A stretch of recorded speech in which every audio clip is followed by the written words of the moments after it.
Hello, hello, hello, and welcome to 52 Weeks of Flow, the podcast that delves into the depth of human potential and the transformative power of flow. On this show, we talk about peak performance, flow, energy, and bridge the gap between science and woo-woo. Through authentic stories and real-life examples, my guests and I will help you dive into your superpowers and create your next level of success. My name is Bea Marie Neen, neuroscience geek, flow enthusiast, and your guide to rewilding yourself. I'm on a mission to raise the frequency of the planet by supporting you to untame yourself and step into your flow. Yes, hello, and welcome back to a beautiful new episode of 52 Weeks of Flow. Today, I have an incredible guest, and you wouldn't believe the journey that she and I had before we came together today. We tried it multiple times. One time I was baking with my daughter, and I completely forgot our appointment because I was having so much fun with my kid. And there were so many obstacles, but we finally made it here together. And so my guest today is the beautiful Kelly Keefe, is an spiritual business and leadership mentor. She is the founder and CEO of The Heart Space, who serves a global community. Kelly is a best-selling author who coaches leaders and entrepreneurs to thrive in the physical and spiritual realms. And today we're going to talk about conscious leadership, owning your voice, and why she is moving around so much. So welcome to the stage, Kelly. Thank you, darling. So fun the adventure to arrive here, to be in this moment. So happy to be here. Yes. And it was meant to be, because right now you are in South Florida. You're enjoying the warmth and the sun. So let's dive right in, because I cannot wait to know what called you to live this kind of life, to move around so much. Because the first time we spoke, you were in Costa Rica, and then you just told me you were in New York, and you were like all over the place. So how did that started, and what keeps you going? Yeah, well, I was saying to you, I say it a little playfully, but there's a dose of truth in it. Willing angel, busy wings.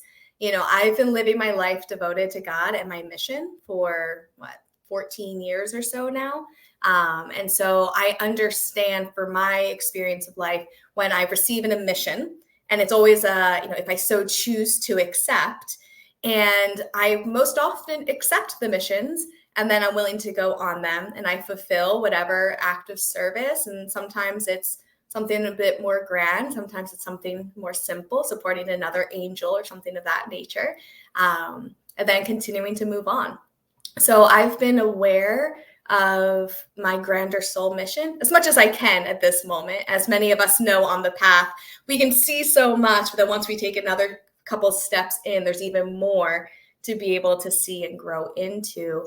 But I've been living devoted to fulfilling my soul mission.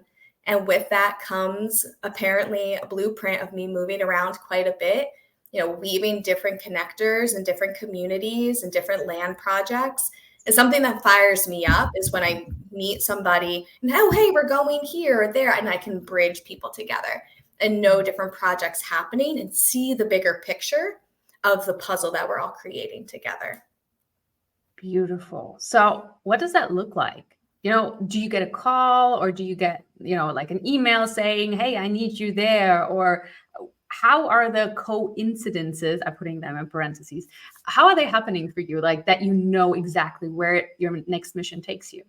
Yeah. I mean, sometimes it is an invitation to something, an invitation to co-facilitate a retreat, or, various invitations in the physical realm, and there's something in my body. I've cultivated a very deep connection with my intuition and my guides, to be able to feel into and ask, is this a yes? Is this a no? Should I let this go? And, it seems very tempting. It's everything I want, but is it what I need in this season?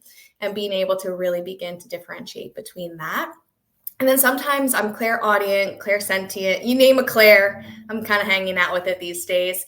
And so sometimes it's very clear. Like before we hopped on, I mentioned to you, there was one morning last year that I woke up, I was in New York, and it was clear as day. You need to get to Costa Rica within the next 3 days. That was a Sunday, so I had a 6 a.m. flight on that Tuesday morning. And when I got there, there were some connections and things that happened. And I also received the transmission and the download for the Rooted and Rising retreat. And so it was okay, that's what we're doing. And we did it in December. And it was very powerful.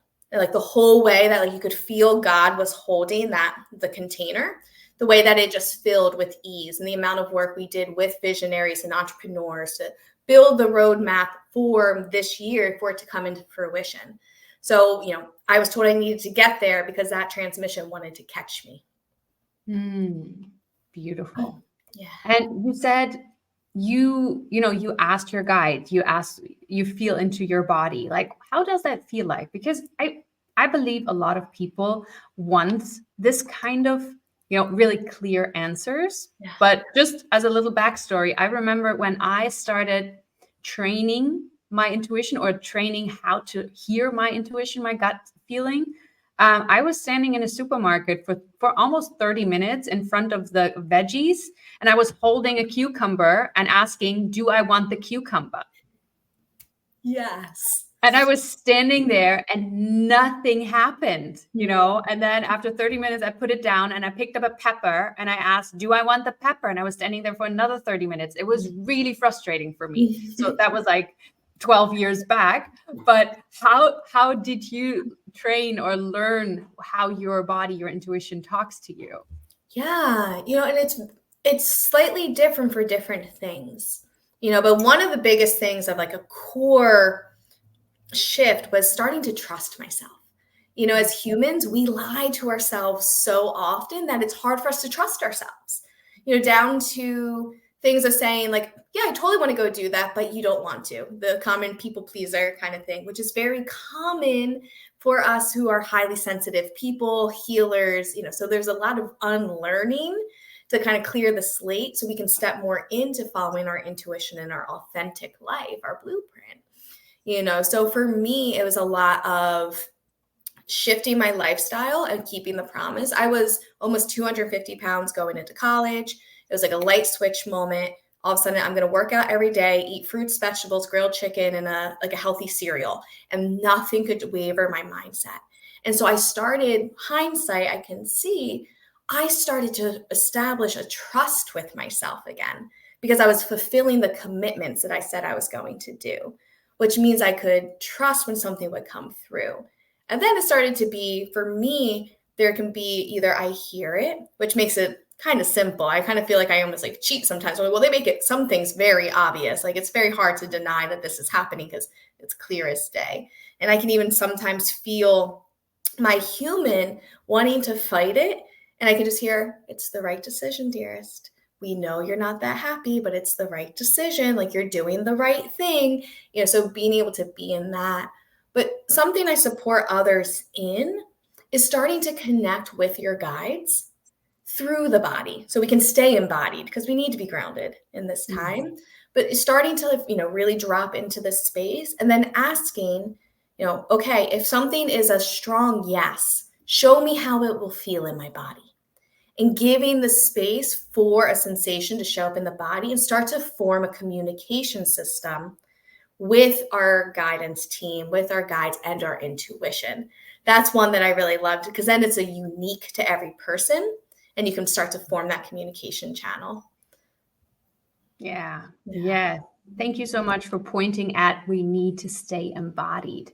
Yeah. A lot of my friends, or like also people I come across, Instagram, socials, everything, who are highly spiritual or are, healers who, whatever, they love to play in the, 60, 70, 10D. But then I always think, yeah, but we're living in the 3D, we live here, we are embodied here. So how good is, everything that we have learned, our gifts that we have to bring into this world if we don't play in the world? Mm-hmm. So I love your work that you really ground people into their bodies and, bring the 10D down here so we can play here all together. Yeah. Yeah. And that's honestly, it took a while. And that was a big part of my own work. I was as a grandmother I study with when we started working together. She's like, "Oh, you're a high flyer." And I use that now. People just mean I'm naturally more comfortable in the upper realms because high voltage human traumas, this and that, all the things where it's easier, you know, to just play up there and just kind of in ways let go of the earthly realm of the reality that we live in here. And then as I've started to get grounded, and then I really started bringing in some epic creations, realizing that's my superpower. Someone can share a vision with me and I can support bringing their vision into reality. Because I went to school for business and entrepreneurship. Simultaneously, I was going through my spiritual awakening and, going into so many hours of study where I'm just like, oh, give me anything and we can birth this into reality. But it requires being here on the earthly plane and co-creating it into reality, because otherwise we're just, visualizing is important. It's an important part of creating. But if we're not actually doing it on the physical plane, well then we miss the point. We can actually experience it in the physical too. Yeah, and it actually really feels amazing, like everything that we visualize, everything that we can see in our mind's eye or that we can feel in our heart, if we can, then actually touch it because we have created it. I mean, I have never had a better kick than, taking something down, pulling something in here, and then just creating it and then having it and be like, whoa, I made this. That's I started making music in 2019, and that's one of the passion projects I do in the background. And one of the lyrics from my song Dripping Gold, it's creating in the mind, and now I get to see my unbounded potential take shape reality. Started with nothing, knew I held the key, manifestation muscles, knowing it's up to me. And then it keeps going through pretty much the instructions of how to do it. But it's it starts here, but let's give ourselves the gift of actually rooting down and letting it come to fruition. It's juicy. With what's happening now, where I'm this could be my last incarnation.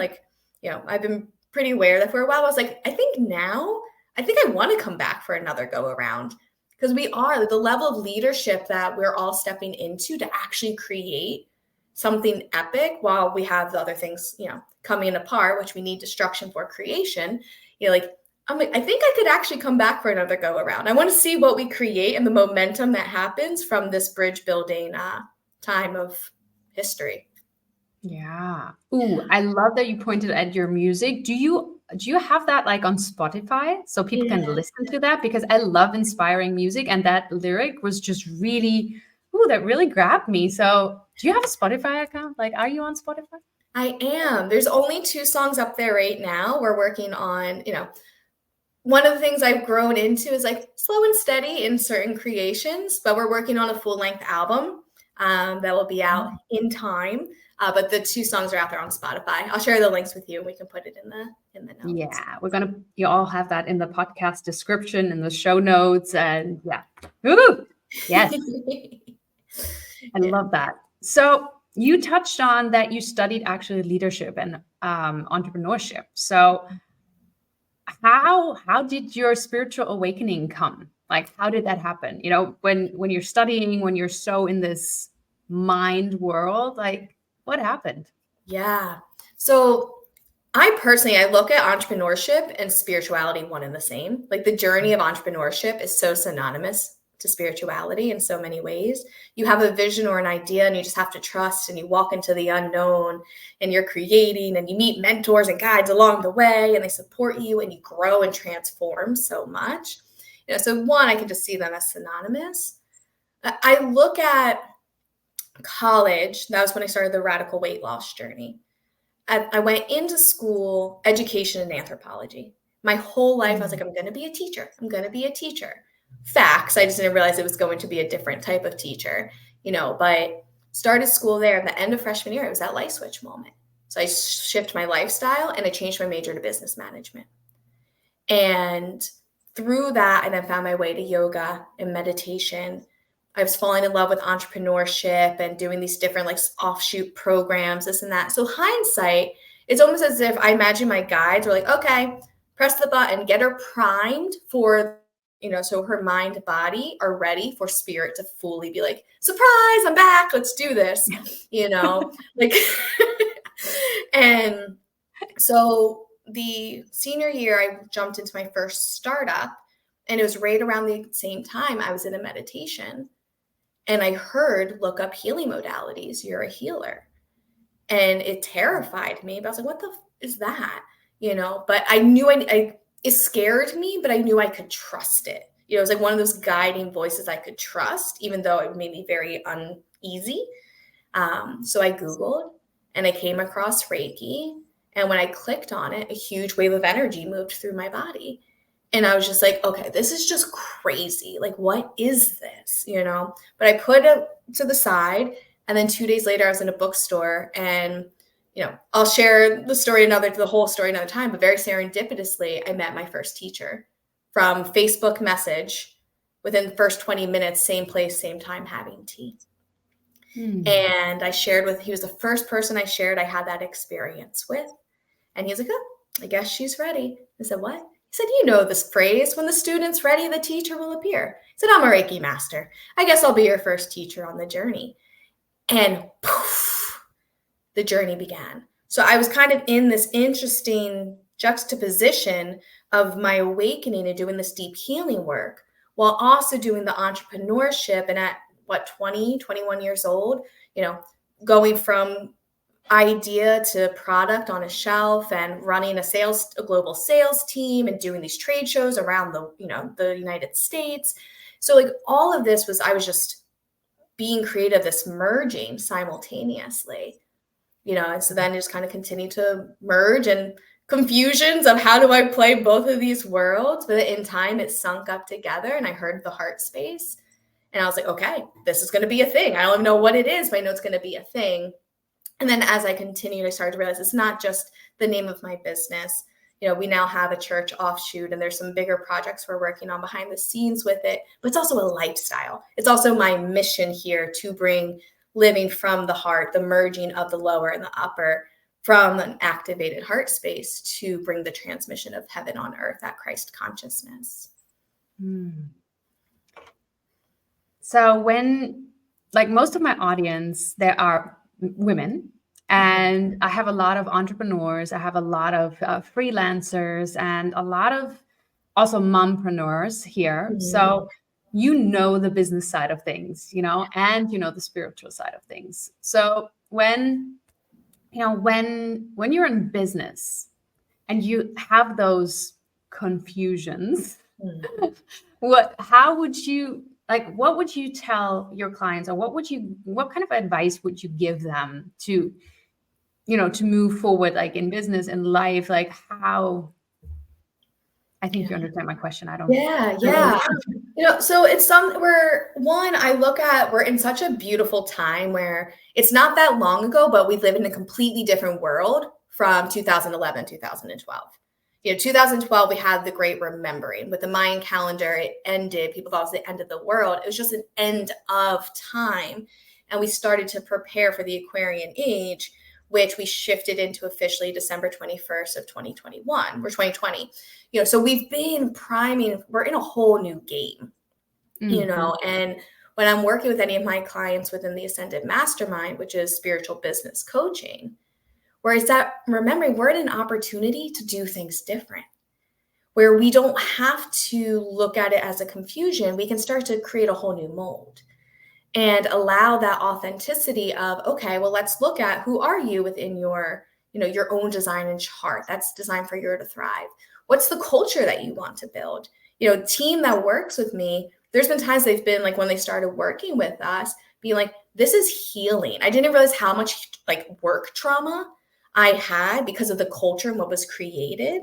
It's like, yeah, we practice what we teach. Like, we're humans first, and we're here to all come together and create a mission. So I would like, for those who are like this or that, I'd invite us to look at the middle way. What do you want it to look like? What do you want it to feel like? That doesn't mean that there won't be times where you're like, I don't want to crunch a spreadsheet, but like, okay, well, you'll be okay. Your inner child will survive, have your inner mother and father tell them to like, just relax. You can have a treat when you're done, and do the things. But there's an opportunity for us to really bring in our authentic essence, because that's what's needed anyway. With the increase of AI that's coming and all of the things, we all still have that superpower of our heart and our truth. And you can feel heart and truth when it's spoken. And you can't create that. So the more that as business owners and leaders, the more we can really do our work to know what is the truth that's been placed on my heart to share. And then, work with someone or figure it out, however you want to have strategy to support making it sustainable. But there's opportunity for us to do it our own way. I feel we can still get stuck in it needs to be this or that. Even I'm weary sometimes when someone's like, I have the model. If you do exactly this, and that, it's like, but can you? Because everyone's is so unique. Everyone's mission is so unique. There's some things that can be applied from different things.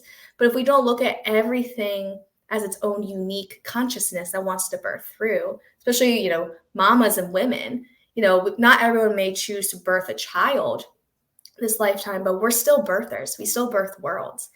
And I look at like all my projects and creations as my children, and we're chosen for it to birth through us and then raise that consciousness to whoever it wants to be. And it may not be what we thought it's going to be, but that's not for us to really try to force it to be what it is. It's more to connect to it and just guide it and help it to grow into whatever it came to this planet to be. Yes, we are the birthers of world. We are the channel. We are the channel to, birth consciousness into a human body. Like I like to call it, we help bring a soul into a meat vehicle. Totally. So I completely understand, and I just worship and celebrate every woman on this planet. It doesn't matter what kind of decisions that she makes, because we are divine. We in just being the way we are created, we are divine because we are the channel for greatness. Mm-hmm. And you touched earlier on, that when we sink into our heart, you can feel the heart. Have you heard of the HeartMath Collective? Yes, okay. Yes. Go ahead. I so love their research. I'm also going to put the link in the show notes, because it's so important to understand how powerful your heart is, how powerful your heart space is. For most of my life, I didn't understand it. I thought it was an organ that pumps blood through my body. But when I researched and found the HeartMath Institute, that our heart radiates a magnetic field that is about like more than a foot, about a meter outside of our bodies, and that when those heart spaces meet, like in person, or even in this what's it called? Virtual, in this virtual room, even in this space, our heart spaces meet, and connect. And this is just so beautiful, and it's so powerful. So can you speak on that a little bit more, because you touched on that just a tiny bit? Yeah. And shout out to HeartMath. Bruce Cryer, one of the original founders, is a dear friend of mine, and I'll note to self, one, reach out to him. It's been a minute. He's been traveling quite a bit, but also a bridge. But so the HeartMath Institute started doing studies back in like the 70s, where starting to look at the difference of the coherence that is cultivated, one, when we can begin to sync head and heart.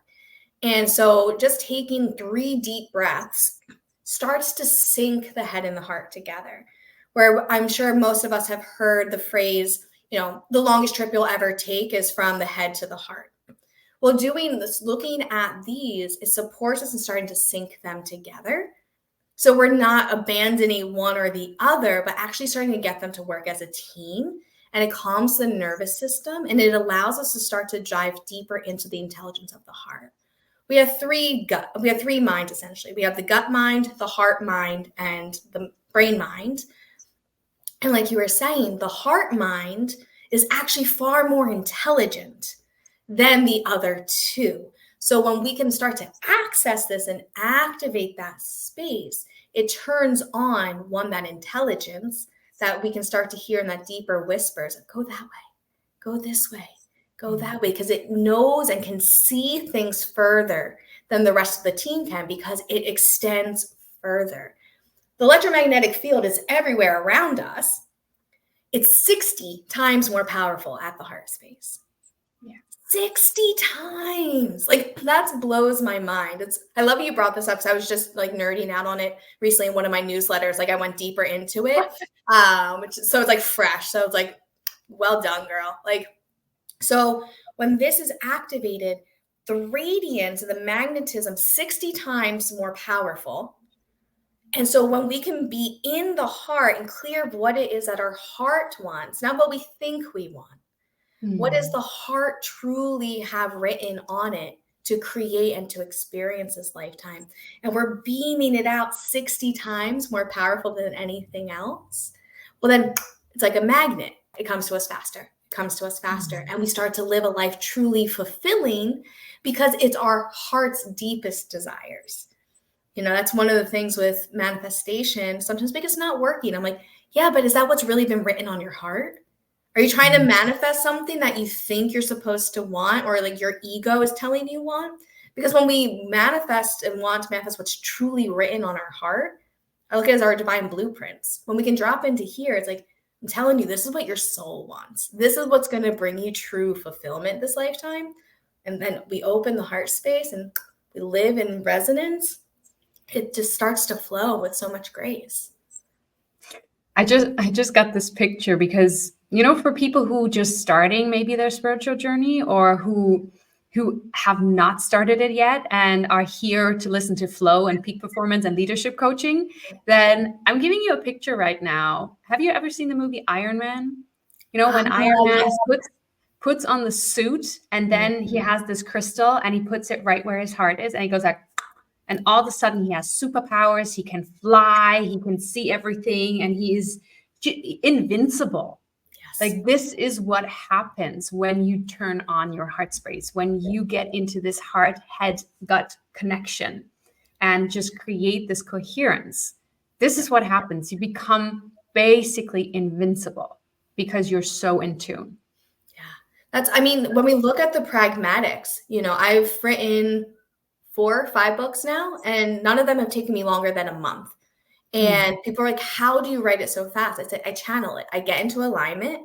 I let what's supposed to come through. I open my heart and keep this activated. Therefore, it lets the heavenly energies come down through, and I write and bring it into reality.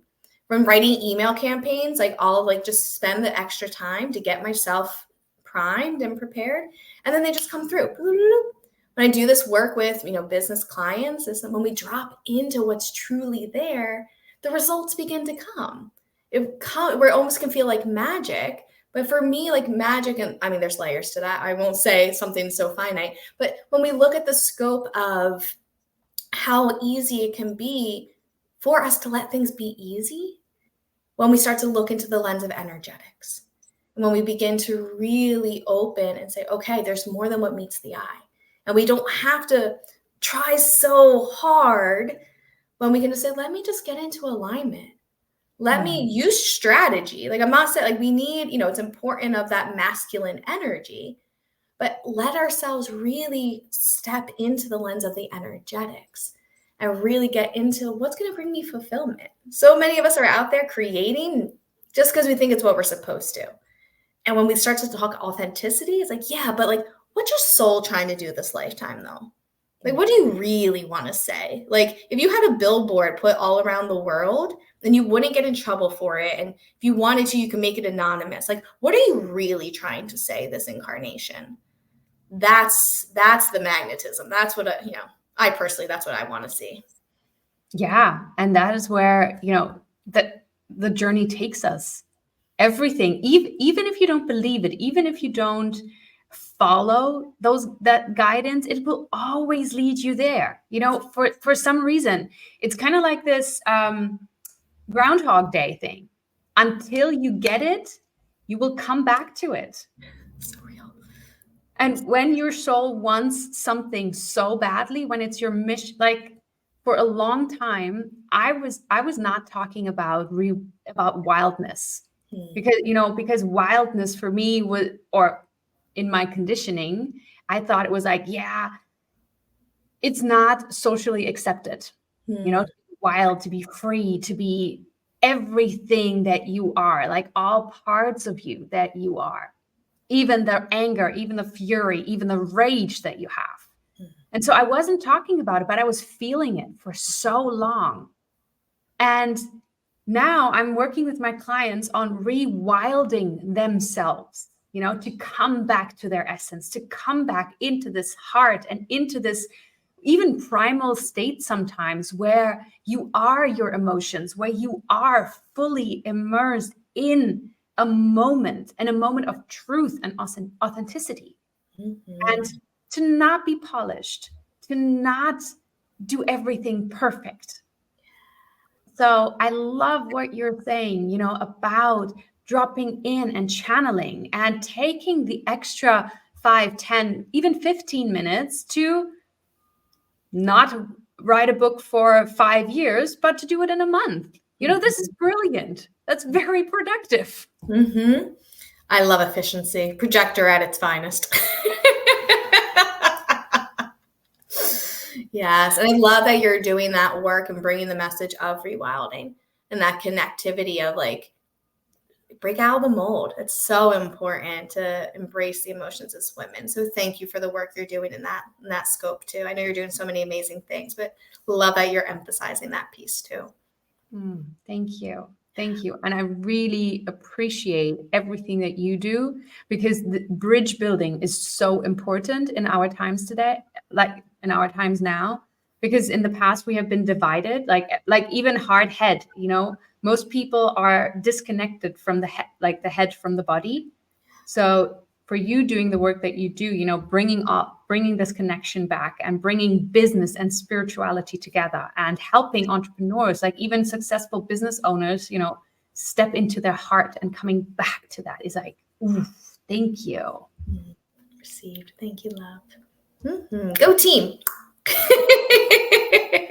Yes.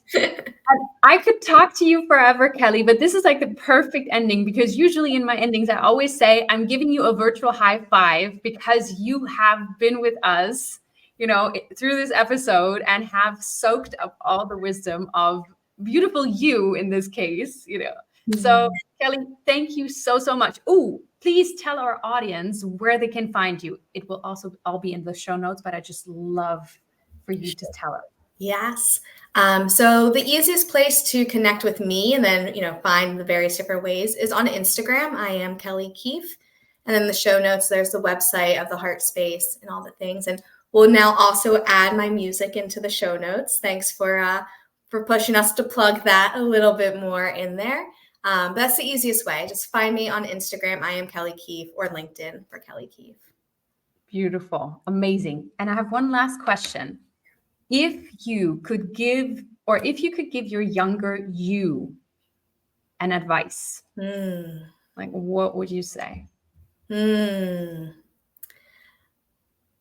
would tell her, I know it's hard to actually do this, but don't worry so much about how it's all going to work out, because it's going to work out better than you can even imagine. Yes. I love that. I love that so much. Thank you for coming on. Thank you so much for sharing your wisdom. And I cannot wait for everything that you're creating in this world. Likewise, girl. Such an honor to be on the same team. Thank you. Thank you. And that's it. That's it for today. That's our show. Like I said, I'm giving you a virtual high five right now because you are part of the 52 Weeks of Flow community and you're part of this beautiful team. I love for you to sign up to our newsletter so that you can have all the information that you need, to the discounts, to the healings, to the membership, to everything. And can't wait. That's my daughter sneaking in because she just didn't realize that we are recording a podcast here. So if you love this episode, then please connect to Kelly. And if you loved everything about this podcast, then please stay on for another episode next week. It's going to be freaking amazing. And until then, keep shining, keep learning, keep growing, and keep flowing.